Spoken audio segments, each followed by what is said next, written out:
حضرت عمر فاروق رضی اللہ تعالیٰ عنہ ملک شام گئے، یہ بھی ملک شام میں تھے. جناب عمر فاروق کے مزاج میں جلال تھا. آپ نے کچھ لوگوں کو دیکھا جنہوں نے زرق برق لباس پہن لیے، بڑے بڑے عالی شان بنگلے بنا لیے، بڑے بڑے گھروں میں رہنے لگے.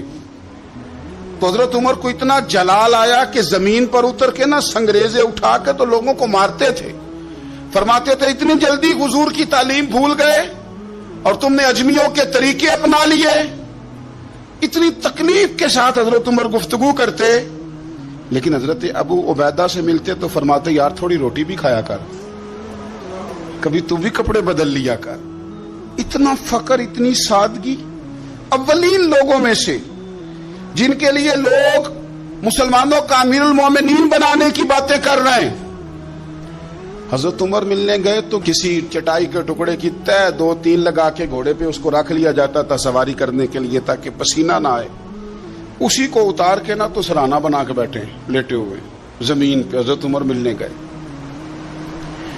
تو حضرت عمر فاروق رضی اللہ تعالیٰ عنہ کو بھی اپنے ساتھ زمین پہ بٹھا لیا. تو حضرت عمر فرمانے لگے میں نے تو روٹی کھانی ہے تجھ سے، دوست ہے میرا، کھانا کھلا. تو کہنے لگے کھلاتے ہیں نا، کھلانا کیوں نہیں. یہ بھی لوگ تھے، اسی دھرتی پہ رہتے تھے. ان لوگوں کو نا کسی چیز نے اپنے قبضے میں نہیں لیا، نہ عورتوں کی باتیں انہیں بہلا سکیں، نہ بچوں کی خواہشات کے ہتھے چڑھے، نہ زمانے کی تیز دوڑ میں شامل ہوئے، نہ کسی کہانی کا حصہ بنے، نہ لوگوں کی یہ باتیں کہ دور بدل گیا. کوئی چیز ہیوی نہیں ہوئی، اس لیے کہ انہوں نے فقیری مدینے والے محبوب سے سیکھی تھی. فقر میرے نبی کریم علیہ السلام سے سیکھا تھا. فقر تازہ تھا، ذہن وسیع تھا. حضرت سیدنا عمر نے کہا روٹی کھانی ہے تو تھیلے میں ہاتھ ڈالا، 2 خشک ٹکڑے روٹی کے نکالے اور فرمایا کھا لے. تو حضرت عمر نے پکڑ کے منہ میں رکھے، چبائے اور جناب عمر رو پڑے. فرمانے لگے ہر بندے کو دنیا نے اپنے قبضے میں کر لیا ہے، لیکن ابو عبیدہ تو آج بھی بچا ہوا ہے. دنیا تجھے اپنے جال میں پھنسا نہیں سکی، تو قابو نہیں آیا، تو آج بھی اپنی جگہ پہ قائم ہے. تو وہیں کھڑا ہے جہاں مدینے والے محبوب نے ہمیں کھڑا کیا تھا. تو وہیں کھڑا ہے یار. اتنے حسین آدمی، اتنا بڑا نام، اتنا بڑا قد، اتنا بڑا کردار، اتنا بڑا حسن. ہزاروں کی فوج کے سپہ سالار ہیں. اگر میں کہہ دوں چیف آف آرمی سٹاف ہیں، میرا خیال ہے میری بات غلط نہ ہوگی. اتنی بڑی فوج کے سپہ سالار، اور اس فوج کے سپہ سالار جس میں کئی دفعہ سپاہی بن کے حضرت خالد بن ولید بھی لڑائی کر رہے ہیں. اتنی بڑی فوج کو کمان کرتے ہیں. لباس وہی سادہ، غذا وہی سادہ، انداز وہی. رومی بہت بڑی طاقت سمجھتے تھے اپنے آپ کو. جناب عمر کے زمانے میں ان کے خلاف لشکر کشی ہوئی. امیر کون ہے؟ حضرت ابو عبیدہ. ہاتھ میں تلوار پکڑی، گھوڑے پہ بیٹھے چلے گئے، محاصرہ کر لیا رومیوں کا، گھیر لیا. اب رومیوں نے کچھ تھوڑی سی مزاحمت کرنے کی کوشش کی، باہر آئے لیکن کچھ بھی نہ ہو سکا. منہ کی کھا کے واپس اندر چلے گئے. کئی دنوں سے حضرت ابو عبیدہ کی فوج نے محاصرہ کیا ہوا ہے. جب تنگ آ گئے تو پیغام بھیجا کہ ہم صلح کرنا چاہتے ہیں. فرمایا صلح تو مسلمانوں کا پسندیدہ کام ہے، آ جاؤ. نے کہا جی ہم جزیہ دے دیں گے، ہم کسی طریقے مسلمانوں کے اطاعت میں آ جائیں گے، آپ ہم سے بات کریں. فرمایا بھیجو. ان کا سپہ سالار آیا. انہوں نے روب ڈالنے کے لیے نا مسلمانوں پہ سپہ سالار کو بڑے قیمتی کپڑے پہنائے، زرق برق لباس، عالی شان پوشاکیں، 5-7 لوگ ساتھ. یہ لوگوں کا طریقہ ہوتا ہے. وہ پریشر ڈالنے کے لیے لوگ کرائے کا مکان بھی خرید لیتے ہیں، کرائے کی کار بھی حاصل کر لیتے ہیں، لوگوں کے برتن بھی استعمال کر لیتے ہیں، کسی کے گھر سے فرنیچر بھی منگوا لیتے ہیں. تو آپ نے نا وہ زرق برق لباس پہنے ہوئے ان لوگوں کو آتے دیکھا. اب وہ بڑے اپنے انداز میں تو روب ڈالنے کے لیے آئے تھے نا. تو آ کے پوچھا مسلمانوں کے امیر کہاں ہیں لشکر کے؟ تو انہوں نے کہا ادھر ہی تھے، یہیں کہیں ہوں گے. بڑا حیران ہوا کہ ہم تو بڑے لاؤ لشکر کے ساتھ آئے. یاد رکھ لیں روب کپڑوں کا نہیں ہوتا، روب کردار کا ہوتا ہے. پھر پوچھا کہاں ہیں؟ نے کہا جناب وہ سامنے خیمے میں دیکھ لو. وہ خیمے میں گئے تو اتنی بڑی فوج کا سپہ سالار زمین پہ بیٹھے اور اپنے تیر سیدھے کر رہے ہیں. اب وہ بڑے زرق برق لباس میں کہنے لگا ابو عبیدہ بن جراح آپ ہیں؟ فرمایا میں ہی ہوں. کہا ملنا تھا؟ فرمایا آ جاؤ. کہنے لگا آپ تو زمین پہ بیٹھے ہیں. آپ فرمانے لگے ہمارے بزرگ زمین پہ ہی چلتے تھے، زمین پہ ہی بیٹھتے تھے، زمین پہ ہی کھاتے تھے، نیند آتی تھی تو زمین پہ ہی سو جاتے تھے۔ وہ حیرانگی سے کہنے لگا آپ اتنے بڑے سپہ سالار ہو کے اس طرح رہتے ہیں؟ فرمانے لگے میری ضروریات ساری پوری ہوتی ہیں، پھر بھی کبھی کوئی مشکل بن جائے تو میں تھوڑا سا قرضہ لے لیتا ہوں حضرت معاذ بن جبل سے، ان کو مشکل آ جائے تو مجھ سے لے لیتے ہیں۔ تو بالکل صحیح گزارا ہو رہا ہے کہ اس طرح کیوں بیٹھے ہیں، یہ کیا بات ہوئی؟ ہمارے ہاں لوگوں کا رونا دھونا نہیں، روز مکان کوئی نہیں تو رو پڑے، بچے کی شادی کرانی ہے تو رو پڑے، او ہو جی کیا بتائیں غریبی بڑھی ہے تو رو پڑے۔ زمین پہ بیٹھے ہیں، زمین پہ بیٹھ کے خشک ٹکڑے کھا رہے ہیں، پر کہہ رہے ہیں بڑے مطمئن ہیں یار کیا ہوا، کوئی ایسا مسئلہ نہیں، اگر کبھی مشکل آ جائے تو میرے دوست ہے حضرت معاذ بن جبل تھوڑا قرضہ لے لیتا ہوں، ان کو ضرورت پڑے تو مجھ سے لے لیتے ہیں۔ رومی صلح بھی کر گئے، بات بھی کر گئے، پر جہاں جہاں گئے نا حضرت ابو عبیدہ بن جراح کا فقر بھی بیان کرتے گئے۔ وہ فقر بھی سابقون الاولون میں سے چمکتے ہوئے ستارے حضرت ابو عبیدہ بن جراح رضی اللہ تعالی، حضرت ابو عبیدہ بن جراح رضی اللہ تعالیٰ عنہ ان قرون اولا کے لوگوں میں سے جنہوں نے بالکل ابتدا میں حضور کے دست اقدس پر کلمہ پڑھ لیا تھا، بالکل شروع میں دار ارقم کے دنوں میں، شاید اس سے بھی قبل حضرت صدیق اکبر رضی اللہ تعالیٰ عنہ کی دعوت پر یہ مسلمان ہو گئے، بالکل شروع کے لوگ ہیں، وہ جو 10 لوگ جنہیں حضور نے جنت کی بشارت دی، 10 مبشرہ، ان میں نام ہے حضرت ابو عبیدہ بن جراح کا۔ صحیح بخاری میں حدیث ہے، نبی پاک صلی اللہ تعالی علیہ وسلم نے فرمایا ہر امت کا ایک امین ہوتا ہے، اور فرمایا میری امت کے امین حضرت ابو عبیدہ بن جراح ہیں رضی اللہ تعالیٰ عنہ۔ اہل نجران کے کچھ لوگ آئے، انہوں نے عرض کی حضور کوئی ایک شخص ہمارے ساتھ روانہ کرے، اور بندہ کوئی امانت دار ہو، امین ہو۔ تو حضور مسکرائے، فرمایا میں تمہیں ایسا امانت دار دیتا ہوں کہ وہ اس طرح کا امانت دار ہے جس طرح کا کسی کو امانت دار ہونا چاہیے۔ ختم ہو جاتی ہیں اس سے آگے پیچھے یہ ساری تعریفیں۔ فرمایا اس طرح کے امانت دار کو تمہارے ساتھ بھیجتا ہوں، وہ کون ہے؟ فرمایا حضرت ابو عبیدہ بن جراح۔ اتنے فضائل جس شخص کے ہیں، آپ لوگوں کی کمزوری نہیں، یہ ہماری کمزوری ہے۔ ہم نے چاند ایک صحابہ کے تذکرے کیے، باقی بزرگ ترین شخصیات امت کے سامنے آنے سے وہ اس لیے رہ گئیں کہ ہماری ترجیحات کچھ اور چیزیں تھیں، ہمارے فکر کی جولانیوں میں کچھ اور چیزوں نے جوش زیادہ مارا۔ حضرت ابو عبیدہ بن جراح وہ خوبصورت آدمی ہے کہ ابن ماجہ میں ایک بڑا انوکھا فرمان موجود ہے۔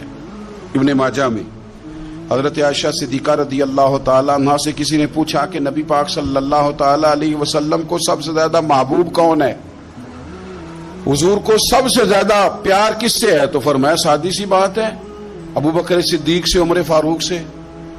اس شخص نے کہا نہیں میں ان کے بعد پوچھنا چاہ رہا تھا، تو فرمایا یہ بھی بڑی واضح بات ہے، ان کے بعد میں نے حضور کو جن سے سب سے زیادہ پیار کرتے دیکھا وہ حضرت ابو عبیدہ بن جراح ہیں، سب سے زیادہ میں نے محبت کرتے دیکھا۔ اور مسلم شریف میں یہ حدیث آپ کو ملے گی، حضرت عائشہ صدیقہ فرماتی ہیں اگر حضور خود اپنے فرمان سے خلیفہ بناتے تو اپنے بعد ابو بکر کو بناتے، ان کے بعد حضرت عمر کو بناتے، ان کے بعد بناتے تو ابو عبیدہ بن جراح کو بناتے۔ اتنا بڑا آدمی حضرت ابو عبیدہ بن جراح رضی اللہ تعالی، اتنی بڑی شخصیت۔ اور پتہ ہے آپ کو ان پر صحابہ کا اعتماد کس طرح کا ہے؟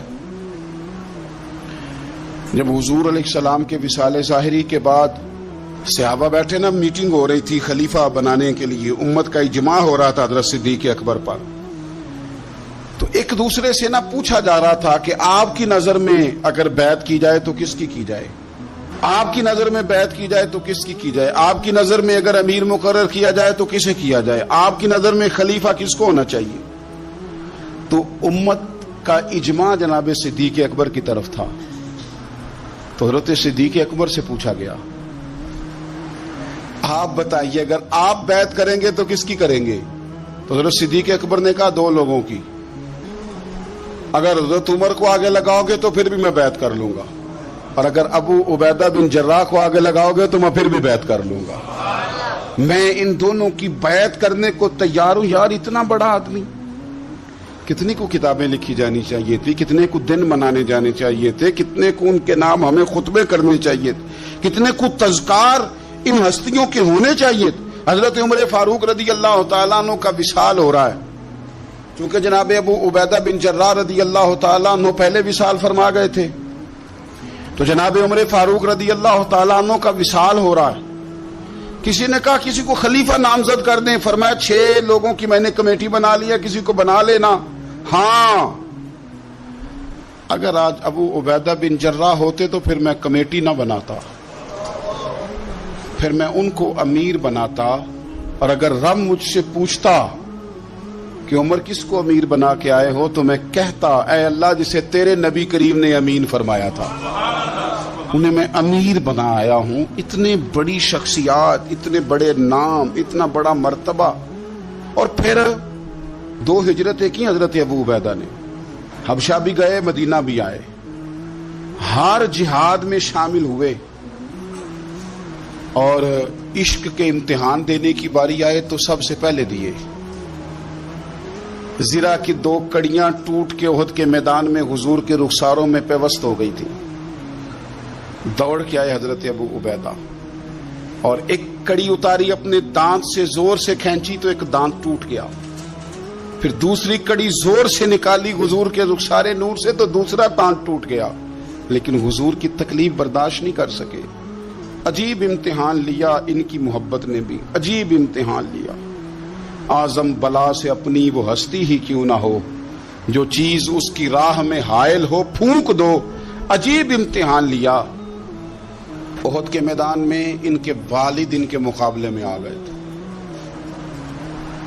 یہاں تو مقابلہ ہوتا ہے نا دولت اور دین کا, تو لوگ کمزوری دکھا جاتے ہیں. وطن اور دین کا تو لوگ کمزوری دکھا جاتے ہیں. یہاں تو مقابلہ ہوتا ہے نا ہمارا اپنے نفس کی خواہشات اور دین کا, تو غلبہ کچھ اور چیزیں لے جاتی ہیں, لیکن سامنے باپ ہے اور اس طرف دین ہے, حضور کی محبت ہے, نبی پاک کی غلامی ہے. مقابلہ ہو رہا ہے, قبول کس کو کرنا ہے. حضرت ابو عبیدہ نے پھر فیصلہ کیا, میدان احد میں تلوار اٹھائی اور باپ کی گردن کاٹ کے پھینک کے لوگوں کو بتایا کہ کائنات میں ہم سب سے بڑھ کے پیار کرتے ہیں تو مدینے والے محبوب سے کرتے ہیں. اتار دی گردن باپ کی. حضرت ابو عبیدہ بن جراح رضی اللہ تعالیٰ عنہ نے اس طرح قربانیاں پیش کی. میدان کے آدمی تھے, میدان میں رہے, ساری زندگی میدان میں رہے, لشکروں کی قیادت کی ساری زندگی. حضرت ابوبکر صدیق رضی اللہ تعالیٰ عنہ نے ان کو جہاد کے لیے بھیج دیا تھا. حضرت عمر کا بڑا اعتماد رہا. دوستی کس سے تھی؟ حضرت معاذ بن جبل سے. گہرے دوست کون تھے؟ حضرت خالد بن ولید. ان لوگوں سے گہری دوستی تھی. سادہ بود و باشت, سادہ کھانا, سادہ اٹھنا بیٹھنا, سادہ مزاج. حضرت ابو عبیدہ بن جراح رضی اللہ تعالیٰ عنہ نا اپنے گھر میں بیٹھ کے رو رہے تھے, روتے جا رہے تھے. تو کسی نے کہا کیوں رو رہے ہیں؟ مسند امام احمد بن حنبل میں موجود ہے. فرمانے لگے نبی پاک علیہ السلام نے مجھے ایک دن کہا تھا کہ فتح ہو جائے گی, بڑے بڑے علاقے فتح ہوں گے, تو اپنے آپ کو سنبھال کے رکھنا.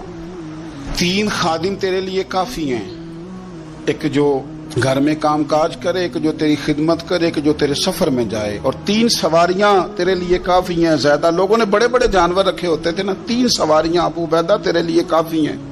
ایک تیرے سفر کے لیے, ایک مال و اسباب اٹھانے کے لیے, ایک تیرے غلام کے لیے. زیادہ مال نہ جمع کرنا. یہ بات کرتے ہوئے رو پڑے. فرمانے لگے ہم لوگ اس جگہ رہ نہیں سکے جہاں حضور نے کھڑا کیا تھا.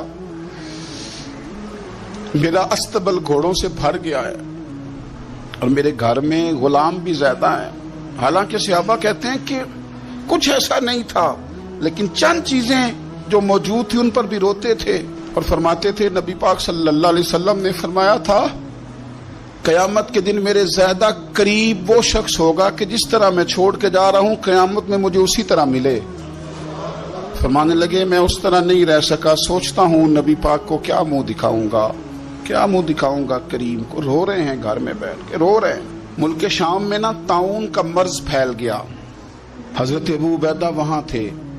حضرت عمر نے خط لکھا, فرمایا جلدی آ جاؤ, آپ سے مشورہ کرنا ہے. آپ سمجھ گئے کہ عمر نا مجھے یہاں سے نکالنا چاہتے ہیں کہ مجھے مرض نہ لگ جائے. جواب لکھا, کہنے لگے مجھے پتا ہے جو مشورہ آپ نے کرنا, میں مسلمانوں کو اکیلا چھوڑ کے نہیں آ سکتا, میں لشکر کا سپہ سالار ہوں, کیسے آ جاؤں, میں یہی رہوں گا. حضرت عمر نے خط لکھا کہ پھر آپ جابیہ کی جانب بھی چلے جائیں, تھوڑے سے وہاں موسم ٹھیک ہے, وہاں تشریف لے گئے. طاعون جب پوری طرح پھیل گیا تو منبر پہ کھڑے ہو کے حضرت ابو عبیدہ بن جراح نے خطبہ دیا. فرمانے لگے اس مرض سے گھبرانا نہ, تم سے بہت پہلے جو صالح لوگ تھے, نیک لوگ تھے, وہ اس مرض کی وجہ سے وصال کر گئے. یہ نیک لوگوں کی موت کا سبب بنا ہے, لوگوں گھبرانا نہ. فرمایا کرتے تھے میں تو دعا کرتا ہوں مجھے بھی خدا کی رحمت سے حصہ ملے. آپ جمعے کی نماز مسجد اقصی میں پڑھنے جا رہے تھے تو رستے میں طاعون کا حملہ ہوا, وصال ہوا طاعون کے مرض سے. عشرہ مبشرہ صحابی, امین امت, 58 سال عمر. جنازہ حضرت معاذ ابن جبل نے پڑھایا اور فرمانے لگے لوگوں پتہ ہے تمہیں آج کون گیا ہے؟ آج وہ گئے ہیں جنہیں حضور نے امین امت کہا تھا. آج وہ ہستی اٹھ گئی جنہیں نبی کریم علیہ السلام نے امین امت فرمایا تھا. حضرت معاذ ابن جبل نے جنازہ پڑھایا تو کچھ دنوں میں حضرت معاذ ابن جبل بھی طاعون کے مرض سے وصال کر گئے. ان پر بھی یہ حملہ ہوا. ملک شام میں حضرت ابو عبیدہ بن جراح کا مزار پرانوار ہے. حضور سے فقر سیکھا, زندگی فقیری میں گزاری. ان لوگوں نے کسی مقام پہ بھی اپنے آپ کو حضور کی تعلیمات سے پیچھے نہیں کیا. عظیم لوگ تھے, ان کی زندگیوں کو پڑھیں, ان کے اقوال کو سنیں, ان کے ارشادات پر غور کریں. اور بڑے اعلیٰ ظرف تھے. حضرت خالد بن ولید گورنر تھے صوبے کے, جناب عمر فاروق نے ان کو معزول کر کے حضرت ابو عبیدہ بن جراح کو تعینات کر دیا. ان کو جب تعینات کیا تو ادھر جنگ جاری تھی, انہوں نے نا وہ تعیناتی کا جو رکا تھا وہ جیب میں ڈال لیا, بتایا ہی نہیں. جنگ ہوتی رہی. حضرت خالد بن ولید کو کسی اور نے بتایا تو فرمانے لگے بعد میں آپ نے مجھے بتایا کیوں نہیں؟ آپ فرمانے لگے کوئی جلدی تو تھی نہیں, حالانکہ گورنر بنا دیے گئے اور جنگ ہو رہی تھی. میں نے کہا چلو بعد میں بتا دیں گے, کوئی مسئلہ نہیں. ایک دفعہ حضرت ابو عبیدہ بن جراح کو معزول کر کے حضرت خالد بن ولید کو سپہ سالار بنایا گیا. تو آپ فرمانے لگے سن خالد, جتنی خوشی مجھے اپنے سپہ سالار بننے کی ہوئی تھی اس سے بڑھ کر تیرے بننے کی ہوئی ہے. کسی جگہ کسی عہدے کا لالچ نہیں, کسی جگہ کوئی دنیا داری نہیں. فقر, فقیری, درویشی, سادگی, حسن تھا. عشرہ مبشرہ لوگوں میں سے تھے. اللہ کے حضور دعا ہے مالک کریم سمجھنے کی توفیق عطا فرمائے. آخر دعوانا ان الحمدللہ رب العالمین. کہتے ہیں جب جبلہ اہم کے خلاف ہم لڑنے گئے تو روم کی فوجیں بھی تھی اور عرب کے دیگر قبائل کی فوجیں بھی. کہتے ہیں ہمارے سپہ سالار کا نام حضرت خالد بن ولید. اب تو گزارش ہی کرنی ہے, اب مدعا کیا سنانا ہے, اب تو بات کرنی ہے. فرماتے میں آگے بڑھا اور جیسے بھی ہوا میں نے حضرت عمار بن یاسر کو راضی کیا. حضرت عمار کہتے ہیں ایک وقت وہ تھا اور ایک وقت یہ ہے. جب دونوں وقتوں کو دیکھتا ہوں تو کہتا ہوں الحمدللہ رب العالمین. یہ ساری تعریفیں اس رب کے لیے ہیں جو تمام جہانوں کو پالنے والا. وقت دیں معاملات کو, ٹائم دیں. آپ دیکھیں اللہ تبارک و تعالیٰ بڑا کریم ہے. حضرت سعد بن ابی وقاص نے قادسیہ پہ حملہ کیا تو بدھ مت عیسائی یہودی سارے کٹے, قلعہ بند ہو گئے. چاروں جانب دیوار تھی قلعے کی, بڑی بڑی فصیل, لمبی چوڑی, بڑا لمبا چوڑا گیٹ. باہر نہیں نکلتے, باہر نکلے تو جنگ ہونا. ایک علاقہ تھا وہ قلعہ بند ہو گیا. حضرت سعد بن ابی وقاص نے انتظار کیا, وہ باہر نہیں نکلتے. انہوں نے پہلے سے پلاننگ کی تھی, کوئی مہینے کا راشن لے کے وہ اندر چلے گئے. جناب سعد بن ابی وقاص کہنے لگے بھئی اب یہ دیوار تو گرانی پڑے گی. یہ دیوار جی کیسے؟ فرمانے لگے ایمان کی قوت سے. آپ نے نا انسانوں کی چار دیواری بنائی, اس دیوار کے گرد صحابی کھڑے کیے. توجہ میری طرف رکھیے گا. یوں چاروں جانب صحابہ کھڑے ہو گئے. جب صحابہ کھڑے ہوئے چاروں کونوں میں, اب یہودی, بدھ مت, عیسائی تینوں اندر ہیں. حضرت سعد بن ابی وقاص نے کہا چلو بھائی ایمان کی قوت سے بولو. صحابہ بولے لا الہ لا الہ خودی کا سر نہا لا الہ الا, خودی کا تیغ فسا لا الہ الا. خودی کا دے گے فسا لا الہ، اگرچہ بت ہے جماعت کی آستینوں میں، مجھے ہے حکم ازاں لا الہ الا اللہ۔ وہ 3-4 دفعہ کلمہ پڑھا تو دیوالے ہلنے لگے۔